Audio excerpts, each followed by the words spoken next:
Got the summer on lock, and the winter too. Let me show you what a winner do. Stay stunned, but you broke while you frontin'.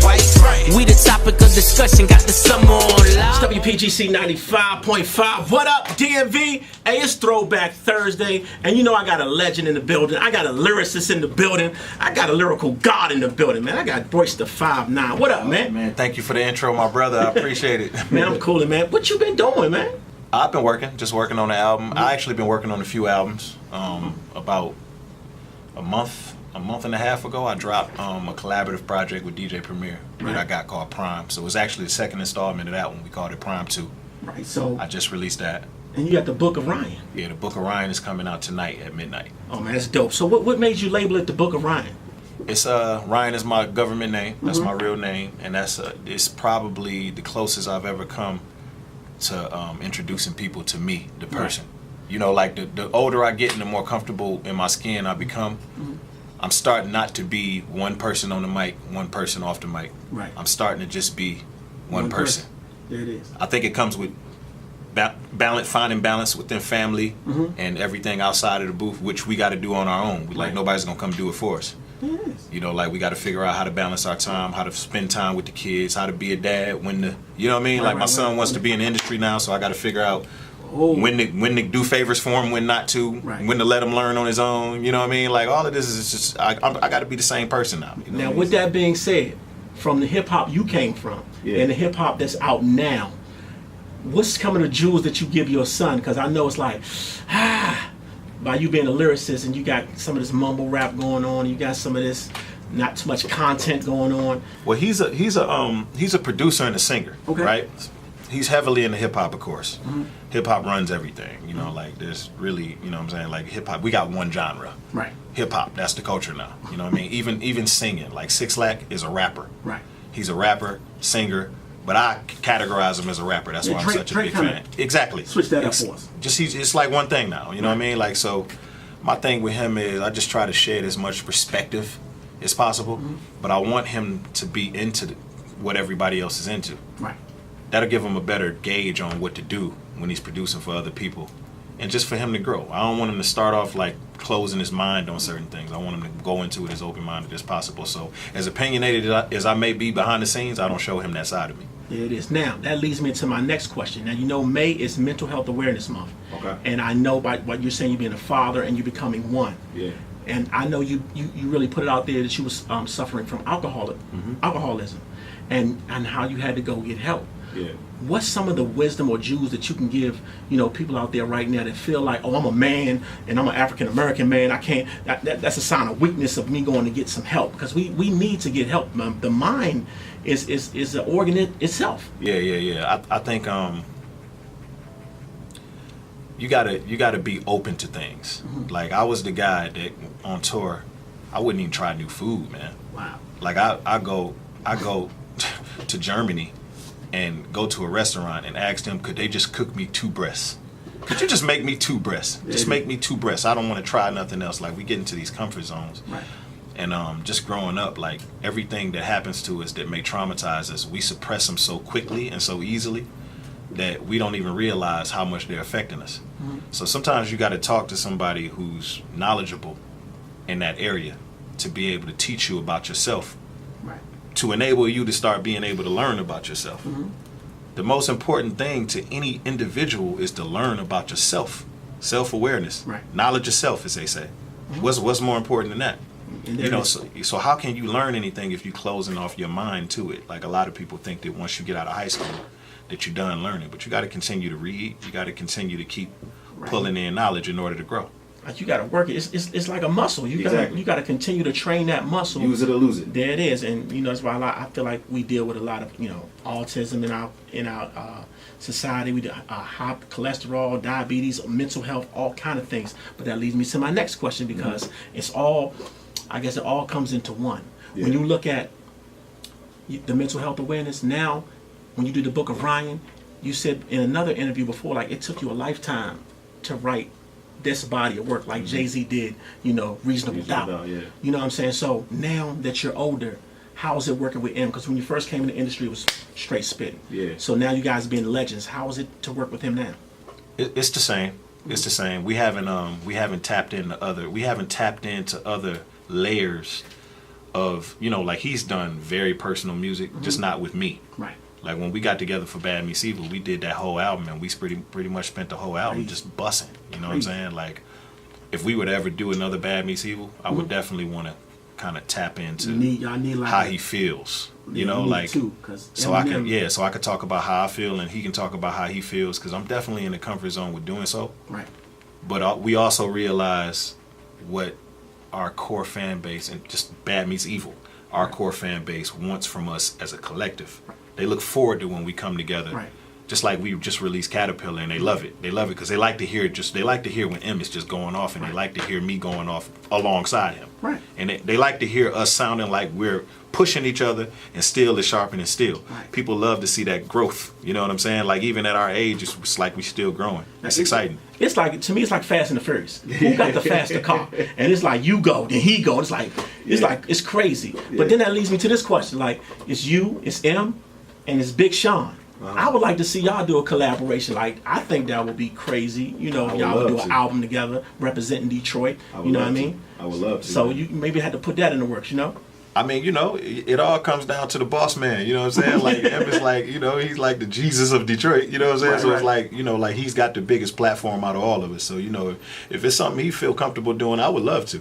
Because, you know, I'm coming. I'm strapping up my boots, and I'm coming. Because you're straight, like, I think you rap in your sleep. Like, how can you drop so many albums? Like, did he just put something out? It's crazy that you say that, because once I start rapping, I don't sleep. Like, as soon as I allow my brain to start moving, I never sleep. I stay in the studio. How do you come up with so much content? Like, you know, after a while, you know, you hear rappers coming out and they saying the same thing over and over again. But you just have like a level of content that when you put on your body of work, it'd be like, where did he come up with that? Yeah, but it's funny that you say that, because I used to get accused of the opposite. Whoa. And so when I stopped drinking, that's when I started doing all the reflecting. And it's good that I came into the game not telling nobody nothing about me, and all I did was tear up MCs, and all I did was rap about my gun, and rap about one side of me, and rap about stupid things that the liquor had me doing. Right. Because now it's like, now I get to tell you all about me, like the me I'd prefer for you to know about. You know what I mean? Like the me, ain't nobody, like everybody you're not a tough guy at home with the kids. You're not a tough guy when you're talking to your mom. You're not a gangster 24 hours. Exactly. Exactly. I mean? And I'm not a gangster at all. I'm just, you know, I just want all smoke sometimes. You know what I'm saying? And my thing is like this too. Like, I feel like, you know, when we were coming up, we used to rap about the drugs. We used to rap about selling it and making a better way for our lives. Yeah. Now we rap about using the drugs. We got a bunch of, I feel like it's drug music now. Yeah. Like, how can we change that element in hip hop? Because I feel like the young kids that's listening to it feel like they got to go out here and pop a Zanny or pop a Molly, or just to be a part of the culture of hip hop. Well, unfortunately, it is a part of the culture in hip hop. You know, so a lot of kids are just rapping from the perspective of what they know and what they see. See, that's why leadership is very important. So you got OG artists, and then you have artists with a huge platform who are prolific. J. Cole as an example. Yeah. So the KOD album is just necessary, and that's why it's so important, and that's why it's doing so well. Because you know, like it's like hip hop is walking around with an arrow in its arm, and it's just having a conversation with you. And you just like, yo, you ain't gonna take care of that. Wow. You ain't gonna take care of that. You don't realize that that's a problem right there. That's pretty problematic right there. You know what I mean? Yeah. So it's just like, instead of watching all our heroes kind of crumble, let's just take steps. Let's take steps to start rectifying some of it. I mean, we don't got to corny it down, and you know, everybody just be preaching and, you know, acting like everything is all positive, because you can't pretend like certain things don't exist. There is a way you can paint a picture about what's happening without sounding like you're advocating it. You know what I'm saying? So it's like, I think that's what music is supposed to. It's supposed to serve that purpose too. It's supposed to be like when you watch movies. I personally don't like to watch movies where there's not violence in it. Right. It's not that I would. You know what I mean? Like, it's not like I want you pushing violence on me. I'm just entertained by it on my TV. Right. I'm gonna go out my door, and I'm not gonna be influenced by it. It's not gonna make me want to harm anybody. Right. I just like to be entertained that way. Well, I guess when the younger generation see their, the kind of the people that they look up to in the industry, and they see them walk around and they talk about drugs and they talk about using drugs, and then they feel like, well, if I do it, then I can be like that person, because we're such a strong influence because they're sponges. Yeah. You know what I mean? So what they see, they kind of absorb. So you as the artist, you got to be responsible. You got to be responsible. If you know that your platform is important like that, you got to be responsible. Man, hey, DMV, Royce the 5'9" is in the building. He's a veteran. I'm gonna try to get him to spit some bars on my 16 bars 24/7. And I think if I drop a beat, he might just go off, and it's gonna be a whole nother problem. But is there anything that you want to say to the DMV, man? Because the reason I like to interview veterans, because you guys have history. You guys have. You guys know how to talk about what you've been through in this industry. You know what I mean? So, is there anything that you want to, lead a DMV before you roll up out of here? I like what we touched on. I like what we touched on. I mean, listen, just as a veteran, one thing that I realized, like, in my journeys is it's okay sometimes to listen to the cliche advice. The cliche advice that is just like you hear it so much that you feel like, I'm not listening to that. Right. Don't do drugs, kid. Tyson, like Hulk Hogan used to tell us to take vitamins. You know what I mean? Like, right. You hear it so much you think that it's cliche, but a lot of times that's what you need to listen to. Like, if I had to listen to my dad tell me not to drink, maybe my career would have went different up to this point. Not saying that I have any regrets, but maybe things would have went different, because the way that I'm thinking right now and clicking on all cylinders 24 hours a day, I can only imagine what I could have done all through my 20s being this sharp. Right. You know what I'm saying? So I would say the legends that went through what you're about to go through, sometimes it's cool to listen to them, because they went through that for a reason. You know what I mean? So don't be afraid to listen to the cliche advice. And see, that's what my whole platform is about. I mean, I preach positivity. I also give a platform for these artists to come out here and do their thing, because a lot of artists coming up, they don't have a radio station that has 1.5 million listeners playing their music and giving them the platform that they need to go to the next level. And I just wanted to do that because it's Mental Health Awareness Month, and I just appreciate you coming on the show, man. Thank you, my brother. Dope. I appreciate you. And don't forget to get the album. Yes. Tonight. It's dropping. Midnight. That's right. And the reason I talked about it, DMV, because everything I talked about, it's going to be on that album. That's right. The Book of Ryan. That's right. Thank you. The you. Life of my man, Royce the 5'9". Yeah. Love. Fix your face and go download it. It's PGC.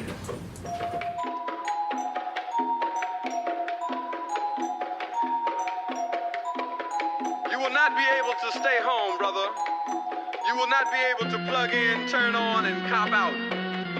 You will not be able to lose yourself on Skag and skip out for beer during commercials, because the revolution will not be televised. This right here for the number one shit with your number one. You ain't number one, just another one. Now everybody saying that they number one. Ring the alarm, the caterpillar keeps firing. Oh, we in the war, where butterflies keep dying. I'm a product of Parker, Lewis, and Kubiak.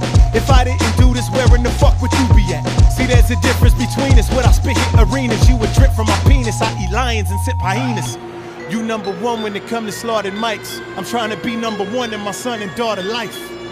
All you niggas, my little rapper babies. Y'all my children, y'all bit my shit and contracted rabies. Don't you grade me next to these rappers, baby, that's degrading. My style got so many different facets, I switch into so many different patches. I'm skipping class to be fascinating. My pen is like Big Ben, this shit just a classic waiting. Your favorite rapper come at me, I just decapitating. Out here congratulating these hashmans who had they highs. These rappers only won they matches because they strategize. I bring Attica to these patterns and here's my battle cry. Ring the alarm, the caterpillar's firing. Oh, we in a war where butterflies keep dying.